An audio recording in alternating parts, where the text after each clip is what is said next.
is so great that you're taking time to talk to me. Yeah, well, you are very welcome. It is great. It's kind of fun.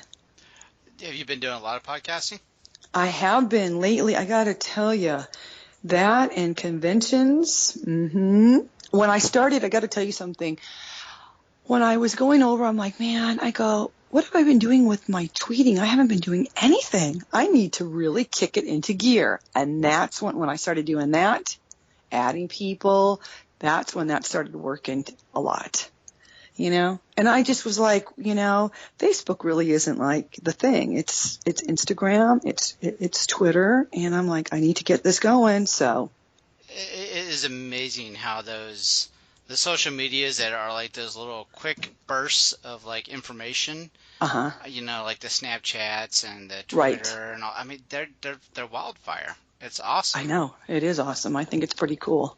Of course, when G.L.O.W came out, I was It was nothing like that. you know that. None of that was happening. None of that was. No, it was the telephone. Oh, it was. and radio stations, going to do interviews at the radio stations, and TV. We were, there was that. Now, but there wasn't this, and writing letters. People actually wrote letters back then. They really did. We had fan mail, and you know what? We never got it, and so it was really, I hate to say that, but the only reason I know we had it is because I was working part-time kind of with them in the third and fourth season, meaning that I didn't have to live in Vegas. I could go back to California. So they were like, you can come in on Wednesdays, Hollywood, and because I was complaining. I'm like, I just want to work once a month. I want to have a life. But they're like, no, you have to do the show every Saturday when we tape. I'm like, oh, but anyway, so I would go back to California, maybe go up to the office that they had, and I'd go up there, and I'd see bags and bags of mail, and that mail was for the G.L.O.W girls, and they never gave anybody our mail. So I'd go through it, pull out a bunch of stuff, and I just feel bad because, if anybody was trying to, send letters to us and we didn't reply, we just didn't get them. They were controlling us. I don't think they wanted us to know that we were popular or had a fan base. Kind of sad. That is. Isn't that horrible? Because you go to that office, you get all those. The thrill of getting something in the mail. That's not a bill. Right. That's not a bill. It's awesome. Exactly. We didn't even know. I can understand. Our director had said in an interview when we were. The documentary was being aired somewhere at a theater in Los Angeles, and somebody asked him, he goes, we had a lot of girls that we had to, they were 20 years old, 21, 22 years old, and you can kind of imagine putting 30 girls together or 40 or 50 and keeping them all calm down. It was just a way to control us a bit, so we didn't go wild, I guess. But some of us didn't play that game. Some of us just didn't. Like myself, I hated those rules. So you were uncontrollable. Pretty much. All right, very cool. Yeah. So, okay. so you were the bad girl. Heel. Yes. Yeah. Not only the persona playing it, but actually in real life. Kind of. All right. Kind of, sort of, because what I liked is my thing was just I liked rock and roll, and so with that whole scene is, you don't have to be bad, you can be nice, but I hated rules. I think that started as a kid with mom and dad. They're like, okay, you have to do this. I'd be like, oh, we do. There were so many rules, and there was a lot of chores, and thank goodness they did instill that in us, because that just makes you a better person. Kids don't think about that, but really, that's a good thing for kids. No, I think the parents, if they do a good job of grounding you, then it builds a good foundation. It really does, and you might not think at the time. You're like, I'm thinking in my head, I'm saying all these terrible bad words, right? And I'm really glad that they did what they did, because I wouldn't really be the person that I am today if it wasn't for them, And they're still together, which is even. Great. And I'm grateful for that, because a lot of my friends, mom and dads, weren't together. Boy, and I used to love going to their house because there's no rules, and the mom would be going out with her boyfriend, and me and my girlfriend were able to stay up really late and then stay outside. And I was like, wow, I'm going over to Tammy's house tonight. So how long have your parents been together? 54 years. Oh, that is fantastic. Isn't that fantastic? That is. Wow. What's their secret? I don't know, ma'am. They haven't told you? You know what? Because they had a good foundation. Well, my dad did anyway. Mom may not have, but she's a good lady. She's just, I don't know what it is, but you know, my mother always said, she goes, whoever you marry or whoever you settle down with, she says, looks will fade. That better be your best friend, somebody you can laugh with, because that's all you got after that. Yeah. So you got to settle down with someone that you get along with. You know, maybe you both like, I know opposites attract, but there's got to be something, too, that you both like. You know what I mean? Yeah. Together. Same meals, same music, whatever. I don't know. But I think that's it. You got to be able to talk. Yeah. You definitely got to be able to Conversations, talk. yeah, communication's key. Yeah, just to be brutally honest when you have to be. And yes. And nobody gets offended. So. Nobody gets offended, but, you know, when you find somebody like that and you're comfortable with and you're yourself. Right. Because nobody knows you besides your mom and dad, because my mother always says, I know you like a book. I'm like, no, you don't. No, you don't. And she did, man. She knew me, and I never wanted to admit that. Moms know everything. They do. They do. God. That's their job. It is their job. It really is, because if they didn't, they wouldn't be a good mom, and they wouldn't be doing their job now, would they? Right, exactly. Yeah. So good foundation is great to have. Well, that definitely leads to some of the questions I'm going to ask you. Please. Great. But first off, Sword of Omens, give me sight beyond sight. Greetings, Starfighter. You have been recruited by the Star League to defend the frontier against Sewer and the Kodan Armada. Get ready. Prepare for blast-off. Hey, Doc, we better back up. We don't have enough road to get up to 88. Roads? Where we're going, we don't need roads. Remember, no matter where you go, there you are. This is 80's Reboot Overdrive Podcast. We were dancing just like Swayze when Jennifer Grey had nose. Oh, how I miss the 80s, but I'm too young to really know. Too young to know. Oh my god. That is like so dated. this is 80's Reboot Overdrive. I am Dave, and online I've got Gorgeous Ladies of Wrestling Hollywood. Hi there. How are you? We already started talking anyway, but I just wanted to throw the intro anyway. Oh, see, you guys, I was talking the whole time. Great. Yeah, we're good to go. Okay, great. So, is it Jeanne or Jeanine? It's Jeannie. Jeannie. It's Jeannie. Where? Let me ask you this. Where are you from? Born and raised? Chicago. I was actually raised in Florida, though.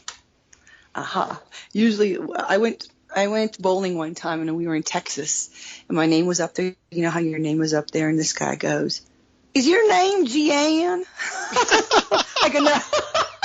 He's like, "Are you Jeanne?" I never heard anybody call me Jeanne, and I go, "No, it's Jeannie. I know there's no I in it, but really." But he was so funny. He goes, "Jeanne," and I go, "No, it's Jeannie." Yeah, it's Bassone. Bassone. Right. Okay. Like Capone, Bassone Capone. There you go. Italian. That's what Grandma used to say. I'm just kind of repeating something that my grandmother. Italiano. Yes, sir.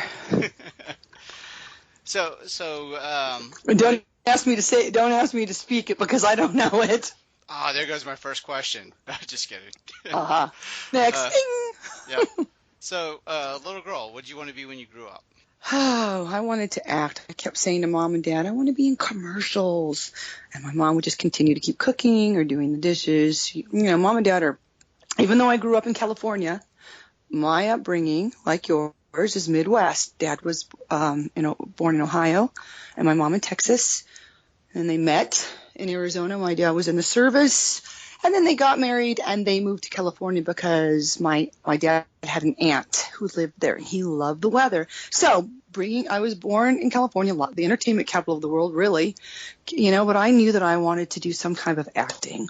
I kept saying, I want to give out an Academy Award maybe. I'd like to act. Wow, what if I could pose in Playboy? These are things I was thinking. Don't ask me.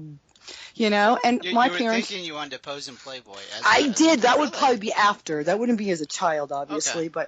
But I knew that those were things that I thought were glamorous, something that was kind of cool. My parents were not. They had us in sports, lots of sports. So that would have been what, mid to late 70s? 70s, yeah. Yeah. Okay. All right. Mm-hmm.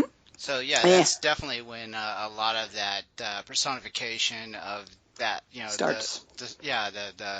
The women starlets kind of thing going on. You really didn't have any tough females then, but you just had this look that I would assume little girls wanted to be like. Well, back at those days, who was around? There was I Dream of Jeannie, and there was Wonder Woman. Those are really what I remember. I don't remember Linda Carter. Yeah. Right? But there was nothing else. What else could we look up to? Nanny and the Professor, how boring. Well, there was Ginger and Marianne. Yeah, but they weren't wrestlers. They weren't nothing. Nah, they were pretty. Yeah. Yeah, okay, and there was that, and the Brady Bunch. No. Oh, there you go, Marsha. Uh-huh. Marsha. Sorry. I had to say it. It sounds horrible, but I had to say it. But there really wasn't anything else. There was cop shows. There was Emergency, and Dragnet. 724 was that his button, I think it was. Yeah, and none of them really had a strong woman lead other than Wonder Woman. So, right. No. Seriously. And so there was nothing else. So then you're thinking to yourself, when I'm a kid, what do I want to be? Do I want to be a flight attendant, president? I don't think I thought about that then. But really, I didn't really know, but I knew I wanted to do something in entertainment. So Mom and Dad were not very, it just went out one ear and through the other. So I figured when I was an adult, I'd figure it out myself. But I went into the medical field right away, right after high school. And while I was working, a couple of my friends were in the entertainment business. Basically, they were background actors, so they were the extras, the people in the background that you see in a movie or in a commercial. Those are people who are paid to walk back and forth, so that way when the camera's rolling around, they're not staring at the camera. If it was a regular person, it's going, oh, what's going on here? So they were background actors, and they asked if I wanted to try it. So I got with the agency, signed up with them, did the extra work. Cool. I was still doing my medical job. And then I got a call from the agency that said, hey, we have an audition for you. And I'm like, oh, cool. They go at 6 o'clock down at the Sunset on Hyatt. I go, what is it about? What am I supposed to wear? She says, they're going to do a TV show. It's going to be about sports. And I'm thinking, cool. I know lots of sports. Really cool. This will be great. So I go down there, and David McLean is sitting up there with one of his producers. And there's a bunch of girls, really pretty girls, actresses, models, sports-looking type, just a ton of women there. And so he starts telling us that this particular sport was going to be women's wrestling. And I was like, wrestling? Oh, my God. I go, I absolutely have no idea. I don't know anything about wrestling. I'm thinking, a third of the chicks walked out. They left. They're like, this isn't for me. So that made me nervous watching people walk out. I'm like, wow. And then, all I had to do really is slate my name and then go find the place that they were going to train. And the training was great because it was going to be at night. So I didn't have to not go to my job, which was I was a phlebotomist drawing blood in a laboratory. And I learned how to wrestle Mondays, Wednesdays, Fridays from 7 p.m. to 10 p.m. And it was paid. I'm like, cool. But boy, learning how to wrestle was pretty tough. You'd be sore. the next morning because you're learning how to fall forward and fall backwards and, all of that stuff. Towards the end of that, I noticed they were weeding out girls. I'm like, wow, that girl's not here anymore. What happened to her? Wow, that girl's not here. I'm seeing like 100 people go down to 20, 15. I'm still one of the ones they're keeping. And they kept 12 of us, and I was one of the ones they kept. And they gave me the character Hollywood of Hollywood and Vine. And then we went down and did the pilot. So basically we learned, I trained with Mondo Guerrero for 2 months. And after that, we went to Las Vegas in December 85. And we did the pilot. We shot it in front of a live audience.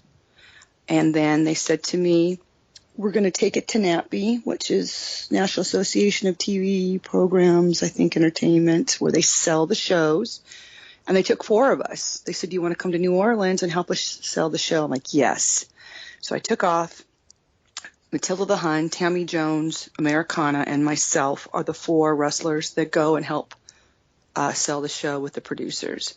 Got back into town, and about 3 weeks later, they called me and said, pack your bags. We sold the show. We're going to start filming in April. I quit my job, and I've still been in entertainment since then. So that's how it happened. That's the backstory. that's a long backstory. Took us 15 minutes to get that one out, but it's I was wondering when you were getting started with all this. I mean, I assume you're staying in contact obviously with your parents. Did they ever come back to you and say that's not going to last long? You got to get a real job? Yeah. Oh my God, verbatim. Oh, really? My dad, okay. My father would be like, that's not a real job. I'm like, Dad, I'm getting a paycheck. He didn't know what to say after that. And then I go, Mom and Dad, you going to come and see me? My mom was so horrified and scared. Oh, my God. She goes, I'll just watch it on TV because that way I know that you're okay. She was just so afraid. Because I broke my arm when I was a kid. I was very, what's the word? Falling and breaking stuff. Well, accident prone. Yeah, but yeah, accident prone. I haven't used that word in a long time. Sorry, I couldn't think of it. But actually, that wasn't really, because when my first time I broke my arm, I'm just a kid. I'm standing in our red wagon. My sister decided that she's going to pull the wagon. I have no idea. And of course, I fell, land on my arm. Yes. And the second one was in 6th grade. This boy was chasing me, telling me I loved George, who I forgot who George was, but kept saying that I loved George, and he tripped me, and I fell backwards, and I fell on my arm. So my mom was afraid that I was going to get hurt really bad. And I did not, knock on wood. Not in G.L.O.W. anyway. So then after they'd seen you perform and do your matches, then were they like big fans at that point? My parents are very conservative. They never boast or brag about kids. Okay. And I love that about them. So they just were always like that. They were like, this is our daughter. Oh, they weren't like that. They were just, they knew that I was safe, and they were, I kind of grew up like that where, even when I was wrestling, I never felt like, oh, we're on TV. I'm a big deal, but I just didn't feel that way. I guess maybe because we didn't have the internet. Maybe if we had the internet, I would have been like, oh yeah, I'm Hollywood. I got 1 million followers, yay! Yay! Yeah, exactly. I got more than you. But you know what I'm talking about. I do. And not getting your fan mail. How do Right. you know if you're popular? How do you know? I kind of felt, but no one said. There was no indication. There was no monitor, no anything to say, so I was just really grateful to be where I was and to be able to do what I was doing, but I didn't think I was different than anybody else. Well, I mean, you had a job where you got like an immediate audience reaction. I would assume that. Oh, yeah. I mean, yes. I knew that. There. Yes. Yeah. But that was just. But then you don't put 2 and 2 because that's right there. It's like you're in the box. If I would have been outside the box, maybe I just never put myself outside the box. I was always in it. So when you're in it, you don't see it. That's me. I just didn't see it that way. So like And you were like when, in a mall or something, and people walk up to you and ask for an well, autograph we or got something. that. I got that. Like I'd go Okay. to clubs and someone would go Hollywood, and it would be very cool, But I just didn't have that attitude. I don't know. I guess maybe it was the way that I was brought up, that it was just, I was just grateful to be in the show, to do the videos, and to be on some of the talk shows that we were on. That was fun, and traveling, and radio stations, and I love that they would put me on quite a few different things. So I was really happy. Hollywood, you're going to do this, and I'd be like, yes. Hollywood, you're going to do this. So and so, you're going to do this. Hollywood, you'll do that. I'm like, oh, good. So as long as I was involved, to open my mouth and talk, obviously they trusted me back then to do my job and promote it. It was pretty cool, So that's a good question. Then, what was your favorite show? Show that you got to promote on? Oh, there's one, I just can't remember the name of it, but we got to do Donahue and Sally Jesse Raphael. And the funny thing is, when I went to go to Sally back in the 80s, her show was filmed in Connecticut. So I was leaving out of Los Angeles with Vine. Her and I were going to go back east on a flight, an Eastern flight, I think it was. And I decided I was going to bring my boyfriend with me. So it was me, her, and him. Well, our flight was canceled or delayed somewhere in, I could say Nebraska, but it's not. Maybe Chicago somewhere. Probably Chicago. And I didn't know what we should do. I'm like, do we wait or do we hop on this one? And so we decided that we were going to get on a flight, and it was going to take us to, it was south of Connecticut, so I don't know where we were. So it wasn't going to be where we were supposed to be picked up. We don't get in until like 5 a.m, and a limo's coming to pick us up at 7. I was just like, how are we going to do this show? And then it was like an hour or 2 hours, I don't know. So they had to bring a car, come pick Vine and I up, and then do Sally, and that was a fun show. So I remember more of that just because of trying to get there and almost not making it. I'm thinking, we got to get there. And I remember the phones that were on the planes? Do you remember that? I do. Yeah. Long time. They don't have that anymore, but I picked up the phone. I had to call our director. And remember, we don't have cell phones, so I have to call the hotel, and he's sound asleep, and I'm like, you're going to have to come pick us up. We're going to fly into wherever it was. I can't remember. And then we had to get our own hotel. Usually they did everything for us, everything, so at least we were capable. We're 22 years old, can figure out how to get a hotel room and get our crap together. And then we had let me tell you this, we had no luggage. So no Hollywood outfits, no toothbrush, no hair. Oh, it was horrible. I hated that, because here we are. We're going to be on national TV, and all I got was a shower and Vine too. And now we've got to get ready at the show. Thank goodness we were able to get ready at the show. But when you're young and you're learning these things for the first time, like, what are we going to do? What if our luggage doesn't show up? How are we going to dress? What what are we going to wear? But all those preparations you just mentioned back then were so much harder because you didn't have a cell phone. Right. Yes, we had nothing smart. Everything was dumb. Right. There was nothing. Phone calls. You're like, hey, do you have a room available? Right. Yeah. No, seriously. Where am I going to go? I guess we'll go here. You couldn't just pick up the phone and say, okay, or bid on the internet and go, hi, I'm going to stay here.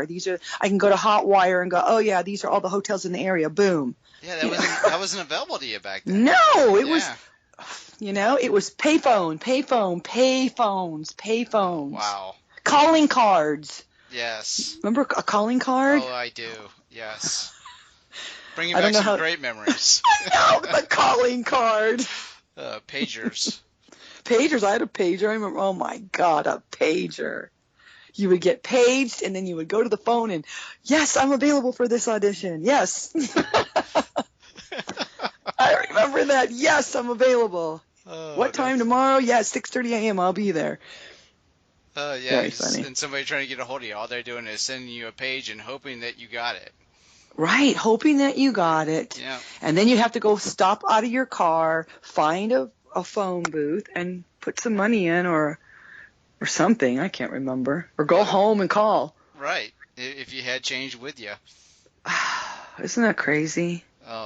modern times. I don't know. I don't think I want to go back then. Do you? Some of the things, yes. Yeah, some things. Some of the fun things. Yeah. Definitely, the music and the movies and all that Oh good yeah, stuff. I love the music. Yeah. Oh yeah. Oh yeah. So back to when you got your wrestling persona, I think I heard on a previous interview that you said you didn't know how you got the persona. Oh yeah. Hollywood, or did you? Like how did I like figure out how to be that character? Is that what you mean? Yeah. Yeah. That was kind of difficult because it's like how. So when we did the pilot, all right, so we had those 2 months of training with Mondo. Now we're going to go over and do a pilot, and we have interviews that we're supposed to do. We're supposed to talk in front of the camera about what we're going to do to our opponents. Now, if you've never been a wrestler before and you've never been acting, or how are you supposed to act? So I'm looking at the director. I'm like, well, what am I supposed to say? Say whatever you want. I go, well, like what? Say whatever comes to your mind. And I'm like, well, can I say anything? And he's like, yes. I go, anything. I go into the camera for TV. I can say anything. And he's looking at me like, yep. So I get up there and I'm nervous. And I go, we're going to kick their ass. I'm like, those girls think they're so hot. They're sluts. I mean, oh my God. And I can tell you there's a YouTube clip, and Snake from Skid Row, who's a friend of mine, is a major mark. He's so into wrestling. He sent me something about 2 months ago and goes, look what I found. And it's a YouTube clip, and the guy is saying, here are 20 wrestling promos that you will never, ever see again on TV. The first person that comes up is me going, we're going to kick ass. And everything that I said, and I'm so embarrassed. I'm like, oh my God. But I didn't know what to say. And you know what? When they put that on TV, they bleeped it. They bleeped it all out, and they kept it, but just went bleep, bleep. But I didn't know what to say. I didn't know. I didn't know who is Hollywood. What does she do? What's going to be her gimmick? What's her thing? That was hard. You just learn it as when you're that young and you don't know, so you have to learn it. And I was scared to death of the audience. I would look at them. I couldn't even look at them. So my first few, I don't know how many times they'd yell my name or whatever, and I couldn't look at them in the eyes. But when I finally figured it out and I had the confidence, and now I know, first of all, you're learning this wrestling too, so I'm trying to make sure that I'm doing these holds properly. I finally got it. And when you finally get it, you can look at somebody right in their eyes and go, I need your belt. Which one of you guys in here have a belt that I could borrow? And they would go, here, Hollywood, here, Hollywood. They'd give me their belt, and I would take it and wrap it around one of the good girls' necks and throw them into the audience. And, that took time, though, to get to that point. And if they're booing you, you're doing your job. I'd see guys, I'd be on tour somewhere, and some guys closer to my age would go, they'd be booing me. I'd look straight at them. I'm like, they're booing me. Whatever, I'm doing my job. They would be one of the first people for an autograph. I'd look at them. I go, I saw you two. You two were booing me. I know, but we love you, Hollywood. Good job. Right. So then you obviously like being the bad girl then. Oh, yeah. Now I got it down, and I always hated when I had to wrestle somebody who was as bad as me, and I'm like, wait a minute. Wait a second here. I'm supposed to be the heel. Why is the farmer's daughter acting like a heel? Maybe because she was a bitch. I don't know. Oh, Lord of mercy. Those were the best matches. We had 3 farmers' daughters, and the very first one, which was Sally, her and I just happened to come from Burbank, and we both went to the same high schools. We didn't go at the same time, but we knew the same people. So the animosity, let me tell you, between the two of us, thinking if she wins, everyone in school's going, you know what I mean? You're thinking of school still. Everyone's, I'm wanting to win and she's wanting to win. So the fights between us and the matches, oh my gosh, it was horrible. We didn't like each other. We just did not. And if I would have been a mean person, I would have done a lot of other things, just in spite. But I didn't. There were certain things. And she was hilarious. She was pretty funny, too. She was a good little actress. We were in Lake Tahoe, and she was wearing these little falsies in her bra, and they were all coming out. They were big. They were pads, and they were big. And I felt them. At the time, I felt embarrassed. But then later on, I'm like, why was I embarrassed? I should have just pulled them out and threw them into the audience. That would have been hilarious. But I just was embarrassed for her, So here's the nice me, who really wasn't a heel, trying to play one. So, I did what I did, but I just didn't want to take it to the next level, because at the end of G.L.O.W, I did with her, and man, it was ugly. It wasn't very pretty. I finally was like, you know what, I'm going to say what I feel. I'm going to tell her exactly what I think of her. I guess I'd always gotten the impression that a lot of the fights were choreographed. Is that true? They were, yeah. Well, a lot of them. What we did is we had a 5-camera shoot. Cameramen would come in and they wanted to know where everything was going to be.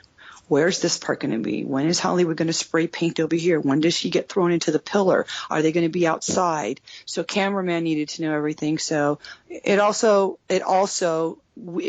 were able to, so we wouldn't have very many injuries. We weren't wanting to get injured. So we wanted to know what was going on. So I think for cameramen and injury purposes, that's why they were. After that, when I left that company and I started wrestling independently with different people, it was so much easier just to go, you do 3, boom, boom, boom, boom, boom, boom, boom, boom, boom. You know what I mean? Go back and forth. There's a high spot and then, somebody's going to win. So anyway, yeah. All right. But we had so many cameras that they had to know what was going to be going on. Where is Fiji going to be standing when Hollywood and Vine light her feet on fire? The gimmicks, the things we had to do. How are we going to get her off her feet? Let's light her feet on fire. We would get in so much trouble, too. I mean, those first seasons, the first and second season, G.L.O.W got away with everything. I mean, politically, it was so politically incorrect. Oh, my God. We walked out one time. Vine, myself, and Matilda Hun as the heels are going up against Americana, Mountain Fiji, and Little Fiji. They represent America. We represented not America. We start marching like the Germans. So we look like we're the Nazis. And boy, they didn't like that. Definitely not politically correct. No. Yeah, no. And how about when the Heavy Metal Sisters, they didn't wrestle a lot. They couldn't wrestle, so they did a lot of acting. They had lots of props. They had fire. They had chainsaws. And Chainsaw, one time, they were wrestling a black girl. And guess what they did to her? They took a watermelon, they sawed it in half, or chainsawed it in half, and they threw it over her head. I mean, come on. Wow. That's horrible. Oh, my God, there might be a riot from that today. Seriously. Yeah, the 80s was just crazy for that. It was crazy, and we got away with the first 2 seasons now. The 3rd and 4th season, boring to me, not as fun. It's like we were like Gilligan's Island. Yeah, I don't know. Just boring, just kind of boring. Now on YouTube, I saw this one where there was like a storyline where you and MTV had Butler Jeeves. Oh yeah, Jeeves. Yeah. What season was that? 3 or 4, probably the 4th season. Were we on a motorcycle? Did we come out on the motorcycle? You did. Yeah, probably the 4th season. Jeeves, I think we stole from Tiffany Mellon, like whatever. Yeah, that was Roxy and Tiffany. I didn't catch the other ones, but yeah, I just remembered it was you and MTV. Yeah, me and MTV come out on the motorcycle with Jeeves. That was funny. I don't know. I think we must have stolen him. We did. We stole Jeeves from one of the good girls. Right. And we brought him over to our side. Right, and they wanted him back for They something. wanted him back They or wanted something him back, like. right? And then you guys had kind of turned him into a rocker dude. Rocker dude, right? Because first of all, both MTV and I love the same music. She's so, we would go to clubs together, outside of G.L.O., dance and, have fun. And yeah, we turned him into some rocker dude. He was hilarious. What a funny guy he was. So did you get to help write any of those like storylines that went on? Well, they would give us an idea. Hi, you guys, this is the Caribbean match. And then from there, we could go and embellish a little more, like, what are we going to wear? How do I make this? My thing always, when you ask the question again about choreograph, because a lot of it was, I hated that. And so the element of surprise on someone's face is priceless. You know what I mean? Yeah. And so what I would do is before the girls even got there, we'd have we're supposed to be there for hair and makeup at a certain time. If I was there early, which I would try to get early, I would be there and my cameraman would be around, the cameraman, and I would ask them because they would have cords taped down everywhere because there's no wireless Bluetooth or anything like that. So I would put down this here for me. So I'm going to pull this cord and then I can, wrap this around her head. She won't know it because we didn't do this in rehearsal. I'd stick stuff underneath like props, drinks under the ring. And then that way, when we were outside the ring, I'd pull something up or you know what I mean? And so the look of surprise on someone's face, that's just amazing. And I like that. Another instance when Roxy was in the ring, Roxy always says, Hollywood, you were so strong. You were so strong. Well, there was a part where she's in the turnbuckle and I have to hold her back. And I'm holding her back and I'm supposed to let her go right away. Well, I didn't feel like letting her go right away. I'm like, I'm not going to do it. So I held her longer and she's like, Hollywood. And I heard her. And I didn't say anything, and I'm holding her. She's trying to get out because she's got to, do her job, do something else in the tag team that we're in. And I'm holding her so she can't get back. And she's like, Hollywood, let me go. I didn't let her go. I finally did. I'm like, ah. So that's, like I said, once you're comfortable with your character and who you are and what you are, everything flows so much nicer, I think. So it sounds like you were a bit of a prankster then. Was anyone else like that too? I don't know. I've never even. The funny thing is when I do these interviews, I'm just talking to one person, so none of the G.L.O. girls are around. So all I know is I'm doing my job, but I never had anybody do it to me. If you're asking me that, okay. No. So I don't know. They could have been, but I know nobody else. No one ever pulled that. They just, they did their job. I like to add a little bit more. Add a little bit of that extra element. Uh-huh. All right. That element of surprise. Very cool. Uh-huh. So who's your favorite tag team partner? Well, Vine, of course, because, we were together for so long. And then they had, for a little bit, Broadway Rose. And I worked with her for a little bit. MTV was always really fun. Godiva was great. I loved her because we had a lot in common. We both liked the same music back in the day. So I liked those girls were great. Of course, I had one baby face that I loved all the time, a good girl, but we're really not supposed to be hanging with the good girls for kayfabe. And so Lightning was a good friend of mine. She lived like 5 minutes from my house, and we both enjoyed the 80's music and the whole rock scene. So we would hang out here and there together when we weren't wrestling with G.L.O. Okay. Mm-hmm. So favorite opponent? Oh, God, who was that? Well, as much as I hated her, but the farmer's daughter was always great. You were always going to get way more than you came to see, And Fiji was fun, but that I was just like a hurdle to hump over. You're just like, oh, no way. She was so strong, lifting up me and Vine on one arm and one on the other. Yeah, I think I saw one of those on YouTube. Yeah, yep, you did. Yep. You probably did. I did like 100. There's 104 shows I think total in the four seasons that I worked. Yeah, I noticed that you guys also did commercials also for Yes, remember there was Fabergé. There you Fabergé go. commercial. Yep. Yeah, I think the owner of the Riviera, that was his. He owned Fabergé, so we had to do those commercials. We had to, isn't that funny? We had to. And then there was another one I never saw it, but I had to do for a bike company, like a little kids' bikes. And I remember being in Las Vegas, and you know what? It's hot. It's so hot. And we started around 9:30 in the morning, and I'm on this bike, and they're filming it, and they want me to skid out. Come on, can you skid out? I'm like, yes. And all of a sudden, I just remember it being, my face is bright red because we were filming in the hot ass sun. Oh, it was horrible. I'm like, I have to go into this McDonald's and cool off. I'm so warm. So I don't even know what company that was for. And that's something that I've never seen. I never saw the finished product of that. But Fabergé.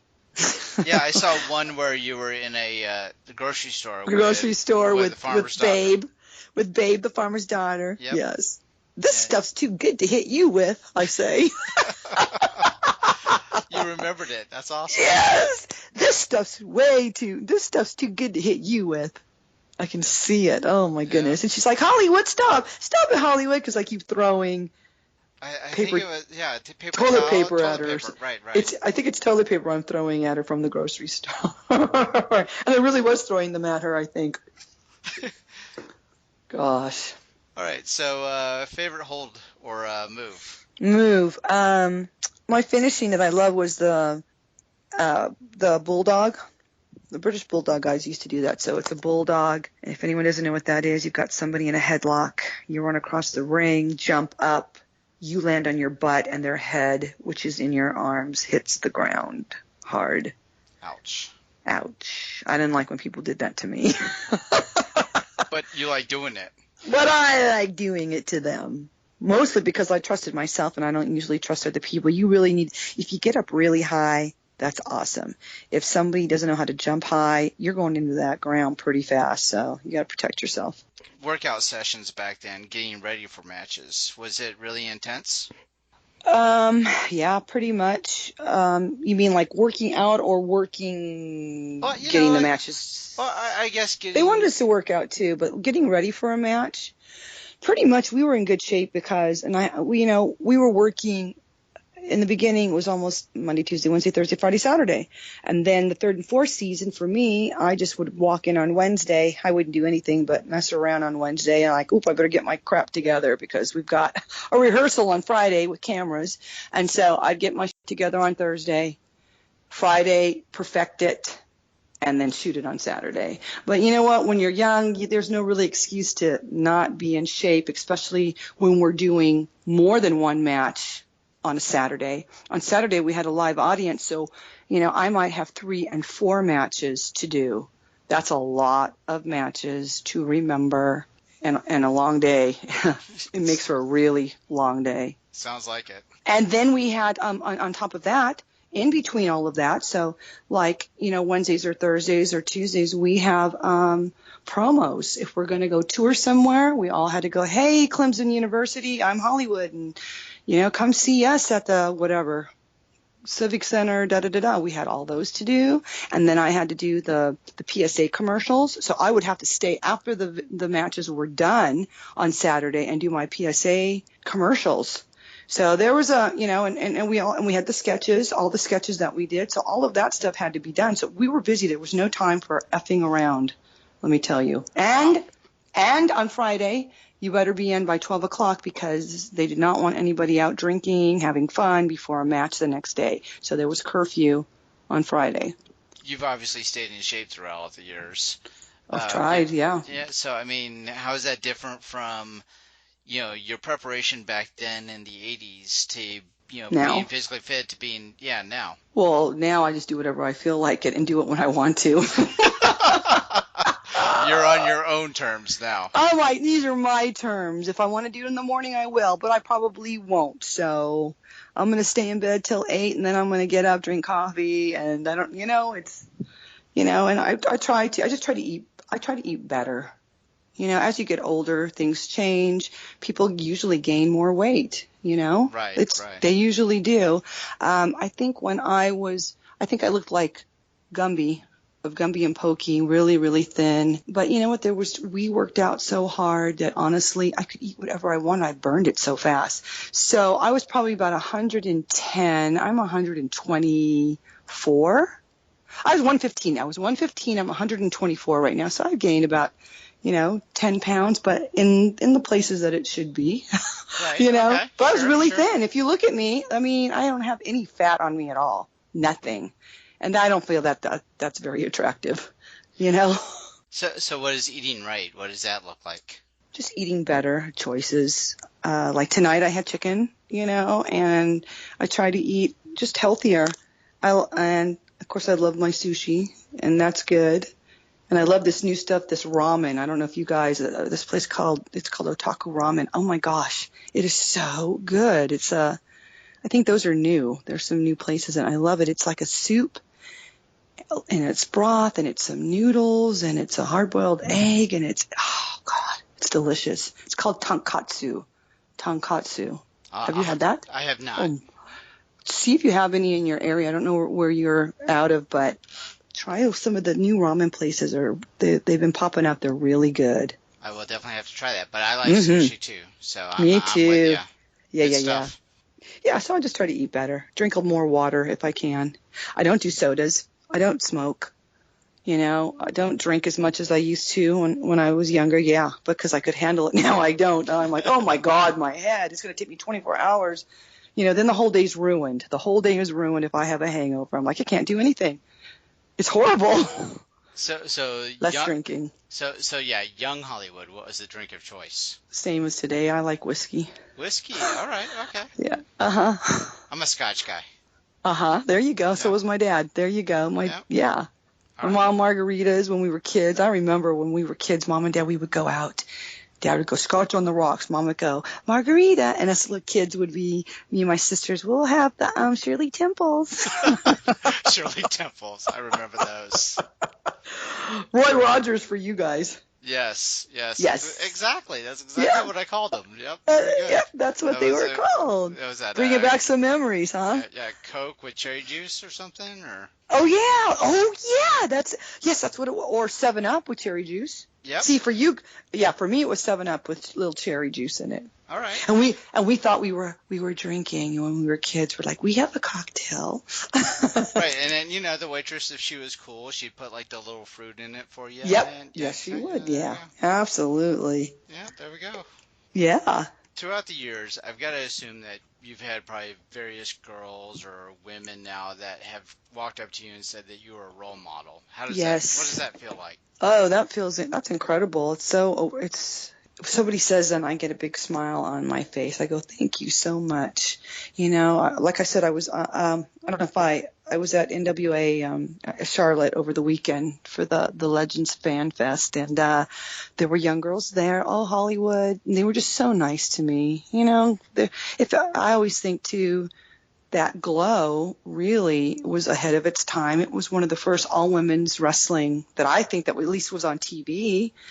And a lot of the girls saw that. I mean, there were other companies. I think there was LPWA that was going on at the time, but they weren't on TV. And, we were. I was just very grateful to be doing a show that was on television because I didn't have much knowledge of wrestling. I would think that anybody who was in LPWA and the different ones, that's what they wanted to be.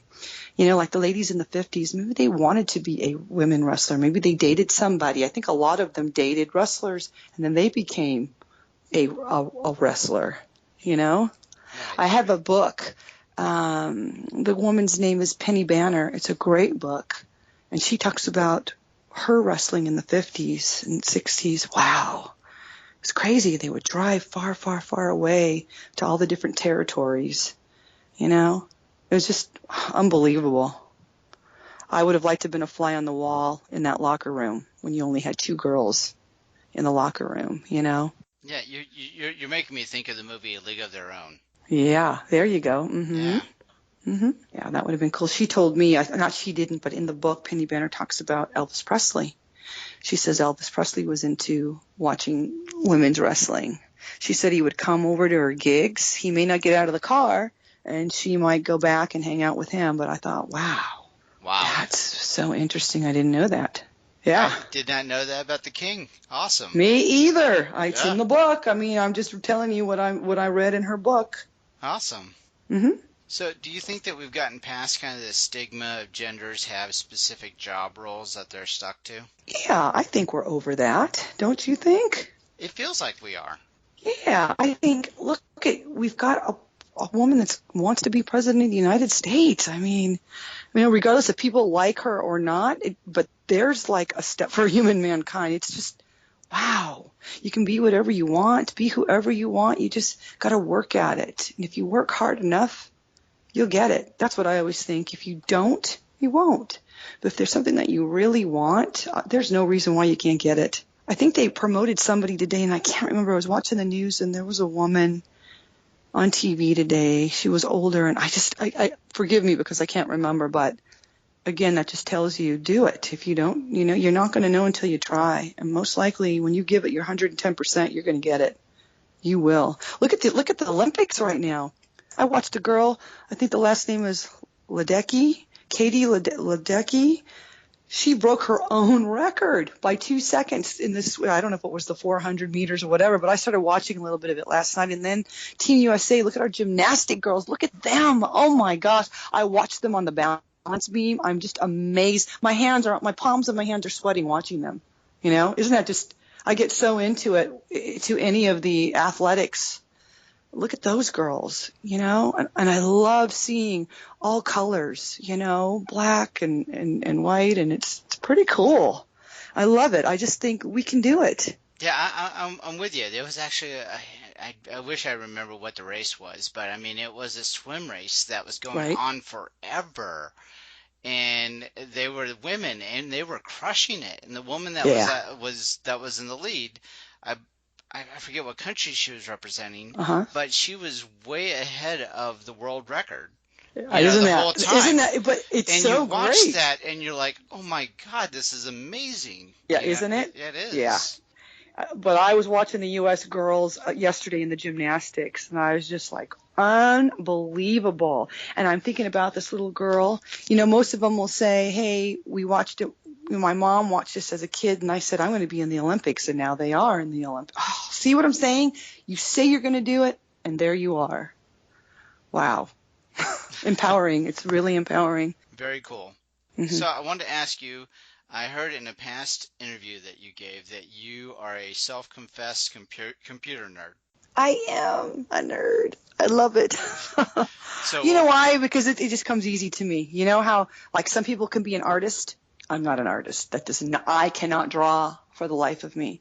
But when there's something on the computer, if you ask me, how do I fix this? How does this work? Where do I find this? How does this? What happens if you do this?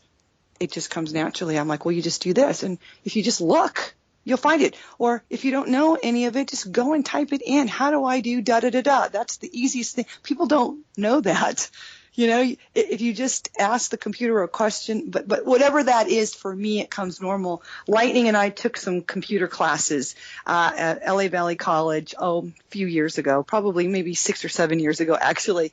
And on one of our things, I think we were learning how to make web pages, and they wanted us to make a house and trees and grass, right? Okay, that's drawing on the computer. I cannot draw. So I'm looking at mine, and Cheryl Lightning can draw amazingly. So I got up, and I went to the back of the class, and I looked at everyone's computers. I would say that only 3 people in that class would have been architects. And Cheryl was one of them. I was not. I'm like, mine looks like first grade. Little stick branches and... I couldn't do it. But as far as like everything else that we had, that was the only thing I could not excel at, was the drawing part of it. But everything else we'd have to do. And I'd watch Cheryl try to struggle. We were doing our tests, and I got done pretty quickly with it. And I'd look at Cheryl, and I wanted to help her so bad and go, put your cursor here. If you go here and look there, if you go there, this will come. I just love it. I don't know. It just came easy to me. And so I always say I'm a nerd because I could pretty much fix figure out problems pretty quickly. I don't have to pick up the phone and go, can you tell me why my computer is not turning on? I don't know. So what was your first system? I know it was a Dell computer. Okay. Okay, and that would have been 1997 or 98, maybe 96. So what would those have been? And I remember Prodigy. I had a Prodigy account. Oh, wow. That goes back. That goes back probably 96. I'm thinking 96, 97, but I did have Dell, and I remember, I don't know what it was, what my email was. It was something at prodigy.net. Yeah, that is a ways back. Yeah, it is a ways back. And I didn't know anything about the computer until I was doing a show, somewhere in Las Vegas, and it was wrestling and boxing. And one of the boxing girls that I met, named Christine Dupree, her boyfriend said, "You need a website." And I'm looking at him, I go, "What? A what?" I go, "What's a website?" I didn't know what a website is. He goes, "Well, I'm the webmaster." I go, "You're a what?" He goes, "I'm a webmaster for Christine." He goes, "Take my card." So I took his card, and he made me my first web page. So here's where I get the nerdy part. When somebody, or you've hired someone to do something for you, I need to know how, why, and where. Why does this work? How does it work? Well, how can I do it? How much do you want for this? But, well, what if I did it? Oh, I just have to, and so as far as doing my own stuff and own editing, I can do that easily. Again, those are just things that come. Some people don't want to do that, but I like it. I enjoy it. It's relaxing to me to maybe make a web page or to edit this, or, with a Mac, that's pretty easy. I have that system now. And as far as videos go, I can edit all my stuff. It's just drag and drop pretty much, take this part out. And what you don't know, you can just look it up. Oh, I do it like this. Oh, this is another way. Oh, wow. Yeah, so many people put those self-help videos out there for like YouTube. And they do. Yeah. Well, they do help. But you guys have to. Let me tell you one thing. If we get into it, we are going to get into it because I'm going to mention it. So now that I've moved to Nashville, I'm here in Nashville right now. I grew up with guns in our household in California. So my dad, we had to take gun safety class. My dad wanted us to learn how to protect ourselves or how to handle a gun properly. Now, I know that we had them in our house, but I couldn't tell you where they were. Maybe they were in the garage, who knows, but I never saw a gun ever or found it by accident in our house. So that's a good thing. But anyway, we took classes. And so here I took a carry class here. And so I was cleaning the gun and I had someone helping me. Well, when we put it back, we couldn't put it back. So we went online to one of those tutorials, how to put back the da-da-da-da, and we put it back wrong. I know we did it exactly the way that somebody had it on. So you have to be careful, because what if you put something differently back in the wrong place? So I went to go shoot the gun. Really lucky that it didn't backfire or explode in my hand, but it was not on properly. So, kids, look at some different tutorials. Yes, look around. Look around. That's very important. Not the first thing that you see is always the right thing, even if it goes back the right way. And I didn't know that, so shame on me. So I'm going to step us back to the 80s for just a moment. Okay. I'm going to ask you, I know that you were into the rock and roll. You're into the, probably the heavier metal and, the heavy rock and roll songs. But I want to know, did you have any guilty pleasure music songs, like the New Kids on the Block, Tiffany, anything like that? No? No, sir. No. None of those. Sadly, absolutely not. I mean, no. Tiffany who? No, I'm just kidding. You mean Tiffany Mellon? No. I honestly did not. So no Wham, Duran Duran? Duran, but and that would only be because of my sisters who are younger. And I had to take my little sister to see Duran Duran. I remember when they came to the LA Forum, and I took her and her friends. They were in high school, and I could not even hear Duran Duran, which I do like. I do like Duran Duran, but the girls were screaming. The kids were screaming so loud. I couldn't even hear the music. I didn't have that album, but my sister did. I had like AC/DC and Black Sabbath and Rat, and I like the Doors. Now, that's old school stuff. Some people hate the Doors. They hate them. You either love them or you hate them, and I love them. And that's one thing that I miss now. If you go back to 70s, maybe 80s, I don't know if 80s, because when did we first have, when did MTV come on? Oh, that was the early 80s, yeah. It was early 80s, but right before that, if you just listened to the radio and you dug that music, like I like the Doors, I'm like, wow, I like this song. This is cool. I didn't know what Jim Morrison looked like. I didn't know, you won't know until you buy an album. But if you heard something on the radio, I didn't, you know what I mean? So I always liked that you weren't influenced by what you saw or who you saw. You were influenced because you liked the music. Right. Led Zeppelin, I had all those albums. Rush. All right, cool. Tell me about HollywoodProductions.com. So I started that company when we were talking about getting the website from Christine's webmaster. Started that, I guess that would have been 96 or 97, and we called it Web Kitten. I thought that was a cool name. I'm like, ooh, Web Kitten, that's cute. Webkitten.com. I started it because then I had my own company. So that meant that I was going to have a little stable of wrestlers, and we were going to do wrestling matches, and then we could sell them. I could sell them on the internet. Because after G.L.O.W, I started working for independent companies, and, back after G.L.O.W, we're talking about VHS stuff, when there was VHSs. So that would be, You be sure to rewind, kids. God, VHS stuff. And so I started working for these other companies, and it wasn't like WWE. It was just people who were doing like apartment style wrestling. And I'm like, what's that? You're doing what? You're wrestling in your backyard? What? But it paid pretty good money. So I'm like, well, I'll work with this company. So I started working with Steel Kittens and Triumph Studios and another company called Double Trouble Productions. Once I knew that I was working when I was doing so many videos for them, I'm like, wait a second. Something's wrong here.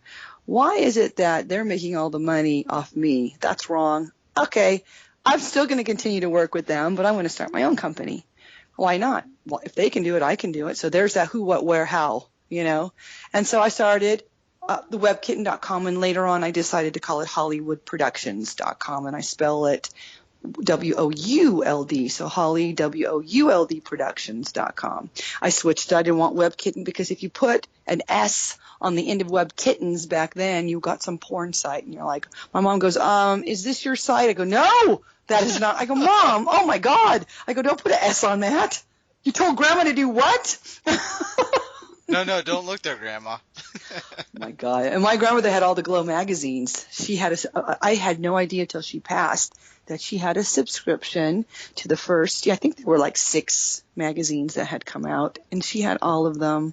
Thought that was kind of neat. Oh, that's awesome. I know, right? Yeah, it's pretty cool. All right, so is there any other projects that you want to talk about? Been doing a lot of conventions now, and I don't know if you guys have heard that Netflix has got a green light to produce 10 episodes of a show that's going to be pretty much like G.L.O.W. I don't know what they're going to call it, but the producers from Orange is the New Black are coming out in 2017 about a girl who has been going on auditions, and she happens to, like how I did, stumble across this interview, and now she's thrown into the wacky world of women's wrestling. So that's kind of neat. So because of that, it seems like I've been doing a lot of conventions, a lot of interviews. I have 4 great T-shirts that I love, and I took 2 of the 1986 and 87 vintage T-shirts that we sold in G.L.O.W, and I reproduced those. So there was one that said, I love G.L.O.W, Bad Girls, on a white T-shirt. I'll have to I'll put them on the. I think they're already on Twitter. And then another one that says Glow, and another one I did a Hollywood and Vine and put it on a jersey, and it's pretty cool. And those have been selling. Oh, on one of our very first, we sold them at our first live show. They say Glow and Live, and they're just cool. So I took those vintage looking T-shirts and reproduced them, and they look badass. So that's another thing. And I continue to stunt work. I started doing that when I was in California. And that was fun, really fun. And what I would like to say to young people, if you want to wrestle, that's so awesome. But look for Plan B. Plan B is always important. Go to school, learn something else. You don't want to be 50 years old and still falling and hitting the ground. Yes, you can do it. I do it. But it doesn't feel so hot. You know what I mean? You'll wake up and go, God, my knee, my back. Plan B is always important. Learn something. Real estate. I don't know. Something that doesn't hurt. Use your brain. That's all I'm saying. Don't. I thought you were going to go back to your medical background. I know. Yeah, I could go back to medical, but I did that for 5 years, 4 years, 5 years. I don't want to go into medical, but medical's a great thing to do. They always need nurses and doctors. Always. We need you good. Yeah. Yeah, definitely. Yep. Social media. You're on Twitter, obviously. Yep, I'm on Twitter. It's G.L.O.W. Hollywood, G.L.O.W. and the regular Hollywood at G.L.O.W. Hollywood. And then the Instagram is, what is my Instagram? It is official G.L.O.W. Hollywood. So basically what I try to do is on the Instagram, I make sure that it goes to the Twitter site, and then there's Facebook. Yeah, Facebook is Hollywood Productions, WOULD Productions, and then I have official Hollywood Official. They're all in there. All linked together. So. All linked. Thank you. That was the word I was looking for. I'm sorry. Linked. No, that's all good. Yeah. It's all good. So, so anybody wants to check out those kick-ass shirts, then you oh my God, they're go. awesome. Yeah. Yes. I will put them. I'll do another tweet tonight or whenever, and I'll tag you on it, and then maybe people can see it. Awesome. It's pretty cool. I'll definitely retweet. Yeah, please. So, please do. Final question. Yes.